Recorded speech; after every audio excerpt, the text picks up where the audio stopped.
सुबह के सारे ज़रूरी काम करने के बाद मैं बैठ गई ऑफिस का काम करने। इतने में मेरे हस्बैंड मेरे लिए फ्रूट्स लेके आए, नारियल पानी लेके आए।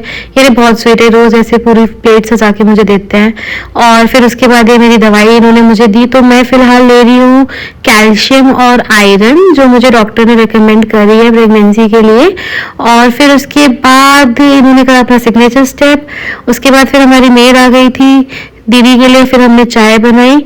चाय बनाने के बाद मैं गई अपने घर, क्योंकि मम्मी को मेरी याद आ रही थी, तो मम्मी ने मुझे थोड़ी देर के लिए बुला लिया था। मेरा घर पीछे ही है, तो मुझे बस 5 मिनट लगते घर जाने में।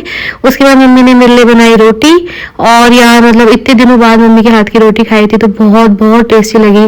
जो टेस्ट था ना मैं बता नहीं सकती। फिर राजीव मुझे लेने आ गए वापस, और फिर मैं वापस से घर आ गई और अपने काम के लिए, क्योंकि मेरा ऑफिस था।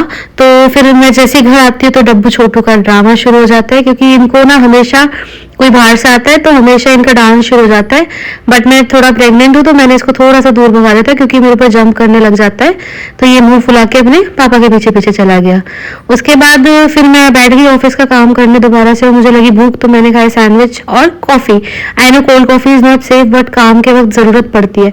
फिर डब्बू आ गया ड्रामा करने, क्योंकि जब भी मैं काम करती हूँ इसको मेरे साथ खेलना होता है, इसका खेलने का टाइम हो जाता है। बहुत बड़ा टेंशन सीकर है, मैं क्या करूँ, मेरे को समझ में नहीं आता। फिर मैंने इसको थोड़ी सी ट्रीट्स दी, इसके साथ खेला थोड़ी देर। इतने में छोटू भी उठ गया, वो भी आ गया, तो उसको ट्रीट देने की कोशिश करी थी, बीच में आकर उसकी ट्रीट भी खा गया। फिर शाम तक मैंने काम करा, और फिर शाम को राजीव जब वापस आए तो डब्बू ने अपना डांस फिर से शुरू कर दिया। फिर हमने डॉग्स के लिए खाना बनाया। हम बनाते हैं चावल और अंडा मिक्स करके, और हम अपने गली के डॉग्स के लिए भी खाना बनाते हैं, मतलब दोनों के लिए। तो फिर हम नीचे खाना डालने गए डॉग्स को, कुछ तो खिलाइए। उसके बाद फिर हम गए वॉक पे। हम डेली 30 to 40 मिनट्स वॉक करते हैं, क्योंकि मैं पूरे दिन बस ऑफिस का काम ही करती हूँ, तो यही मेरा एक्टिविटी रहता है। फिर घर आके मैंने बनाई रोटी, क्योंकि राजीव को रोटी बनानी नहीं आती है ढंग से। उसके बाद हमने बनाई थी गोभी की सब्जी और चाय। फिर हमने साथ में बैठ के करा डिनर, और आज के लिए सिर्फ इतना ही। Thank you. एंड आगे के नोटिफिकेशंस के लिए वीडियो को like, share and subscribe. Thank you so much.